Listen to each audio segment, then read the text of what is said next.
તો આ તરફ અમદાવાદમાં પણ વરસાદી માહોલ છવાયો છે। ટુકડે ટુકડે વરસાદ થઈ રહ્યો છે અને કટકે કટકે વરસાદમાં એક રાહત તો થઈ છે કે ગરમીમાંથી રાહત મળી। બફારા જેવું સતત વાતાવરણ છે। 2 દિવસથી વરસાદ બાદ વાદળછાયું વાતાવરણ રહેતા લોકોને આકરી ગરમી અને તડકામાંથી રાહત મળી છે, પરંતુ સાથે સાથે એવો વરસાદ હજુ દરેક વિસ્તારોમાં નથી થયો। નવસારી ચોમાસું અટવાયા પછી થોડું મોડું છે ગુજરાતમાં, અને અમદાવાદમાં હળવાથી મધ્યમ વરસાદની આગાહી કરવામાં આવી છે। ક્યાંક ધીમી ધારે વરસાદ વરસ્યો। છેલ્લા 2 દિવસથી ઘણી વખત પવન પણ ફૂંકાઈ રહ્યો છે। પશ્ચિમ વિસ્તારોમાં વરસાદ થઈ રહ્યો છે। સહયોગી પ્રવીણ આપણી સાથે જોડાશે। પ્રવીણ, કયા વિસ્તારમાં છો અને કયા કયા વિસ્તારમાં વરસાદી માહોલ છવાયેલો છે, અને કયા કયા વિસ્તારમાં પાણી ભરાવાથી લઈને જે સમસ્યાઓ દર વખતે અમદાવાદવાસીઓ જે સહન કરતા આવે છે, શું એ પ્રકારના કોઈ દ્રશ્યો આજે જોવા મળ્યા બપોર બાદ?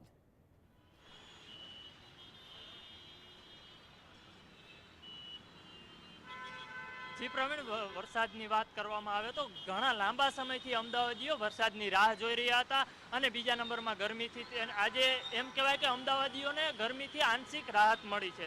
કારણ કે અત્યાર સુધી ગરમી પડી રહી હતી અને આજે ભારે વરસાદ થતાં ગરમીથી લોકોને રાહત મળી છે। અને વાત કરવામાં આવે તો અત્યારે સારો એવો વરસાદ વરસ્યો, તેથી લોકોને બહુ સારી એવી ગરમીથી રાહત મળી છે। અને જો વાત કરવામાં આવે પાણી ભરાવાની, તો અમદાવાદમાં અનેક જગ્યાએ પાણી ભરાઈ આવતા, જેમ વાત કરવામાં આવે કે શિવરંજની 4 રસ્તા, નહેરુનગર, આંબાવાડી અને ઇસ્કોન 4 રસ્તા પાસે પાણી ભરાયા હતા।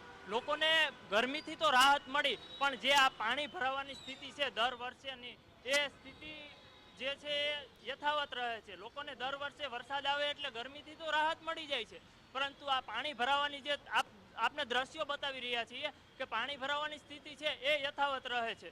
અને જો આપણે વાત કરીએ કે ભારે ગરમી પડી હતી, તો હવે લોકો છે એને એમ કહેવાય કે રેનકોટ અને છત્રીઓ સાથે જોવા મળશે। તો આપણે લોકો સાથે વાત કરવાનો પ્રયત્ન કરીએ।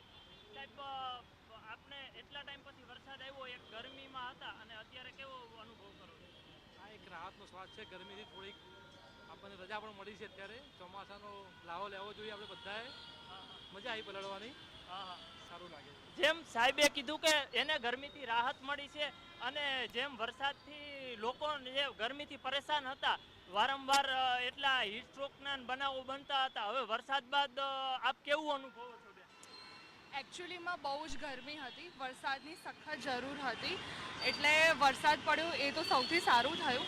અને લોકો બધી સિચ્યુએશન સાથે એડજસ્ટ થવા ઘડાયેલા જ છે, તો ગમે તે રીતે જે એમના કામ પર જવાના છે એ જવાના જ છે, જેમ બધું ચાલવાનું છે ચાલવાનું જ છે।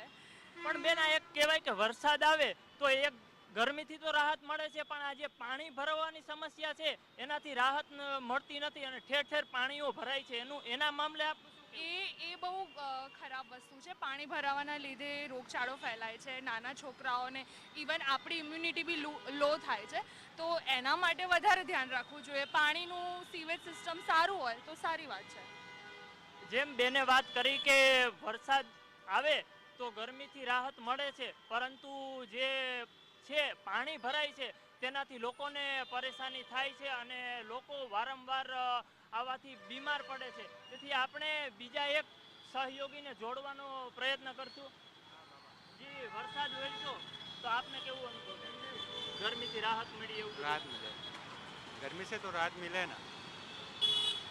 જેમ કે લોકો કહી રહ્યા છે કે વરસાદ વરસ્યો એટલે ગરમીથી રાહત મળી, પણ સાથે સાથે પાણી ભરાવાની સમસ્યા છે તે યથાવત છે। જી પ્રવીણ। જી, ધન્યવાદ પ્રવીણ। માત્ર 10 મિનિટના ઝાપટામાં એસજી હાઈવે પોસ્ટ વિસ્તાર છે અને ઇસ્કોન 4 રસ્તા સિગ્નલની આસપાસ પાણી ભરાયેલા છે, તો આપણે જાણી શકીએ છીએ, અથવા તો પ્રતીત થાય છે કે ડ્રેનેજ સિસ્ટમથી માંડીને જે ટાઉન પ્લાનિંગ અથવા તો રોડની કામગીરી કેવી થઈ